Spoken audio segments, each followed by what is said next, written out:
Subscribe now and press the bell icon. Never miss an update. Dear students, hope that you all are fine. My today's lecture topic is about power sharing.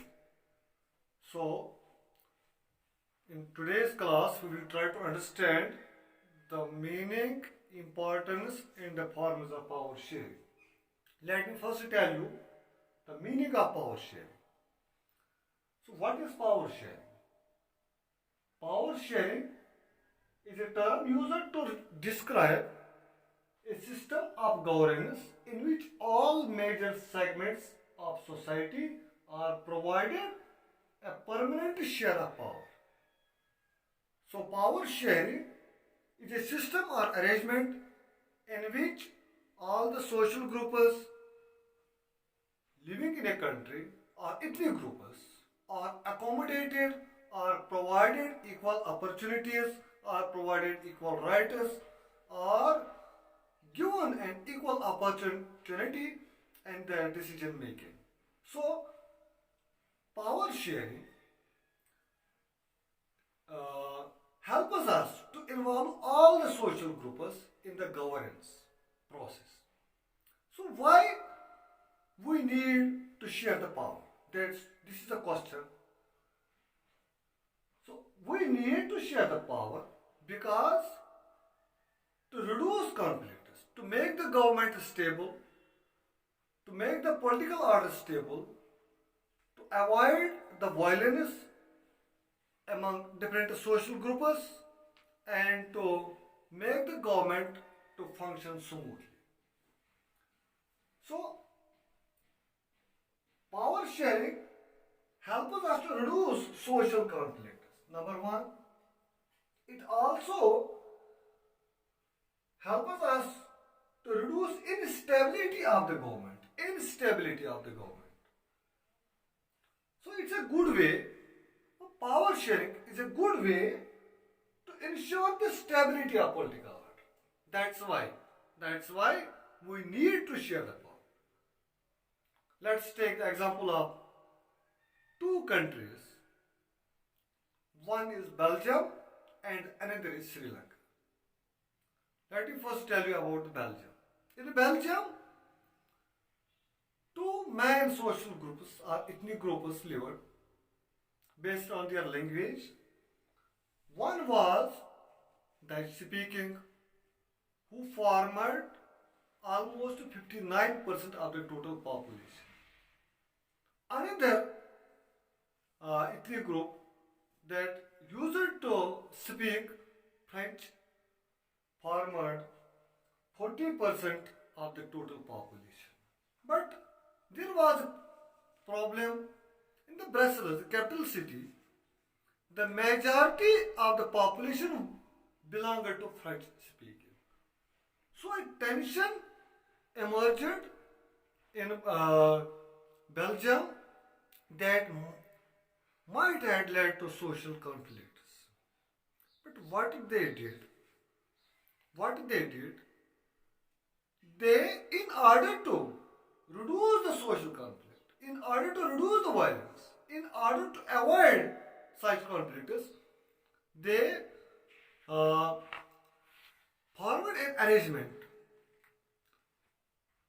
The Belgian leaders took a different path. They recognized the existence of regional differences and cultural diversities. Besides,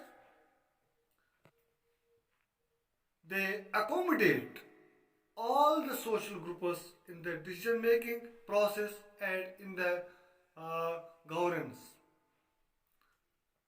Between 1970 and 1993, they amended their constitution 4 times in order to accommodate these social groups, so as to enable everyone to live together within the same country. By doing so, they reduced social conflict that always leads to violence. But When we talk of another country, Sri Lanka, a small island country,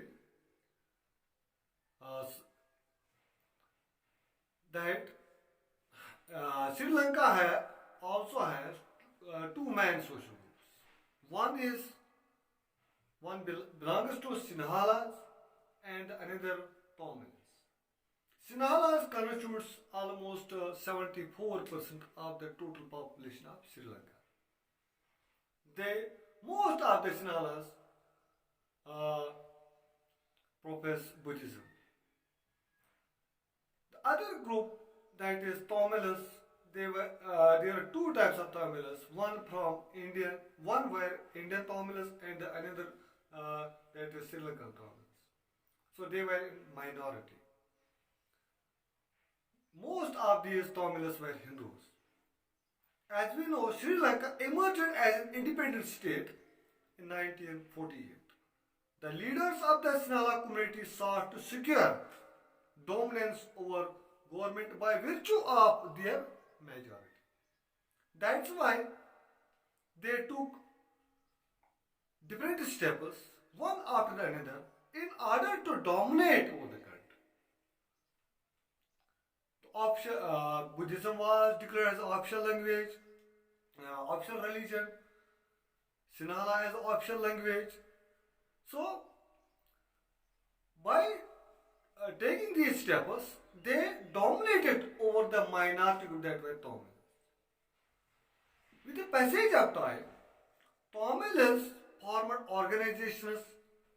They pressed for their demands of the government, but government did not accommodate them. They failed to accommodate Tamils in the governance process. With the result, civil war started that killed thousands of people. By concluding, we may say that by sharing power, we can certainly reduce social conflicts and make the political order stable. So, let me tell you now how we share power. What are the ways or the forms to share the power? We have different forms of power sharing. In a democracy, mostly government has three organs: legislature, executive, and judiciary. When we share power among these three organs of the government, we say that horizontal power sharing. This horizontal power sharing. When power is shared among different organs of the government. Likewise, in federal governments, we have mostly two or three levels of the government. Two or three levels of the government. One is at the center and another at the provincial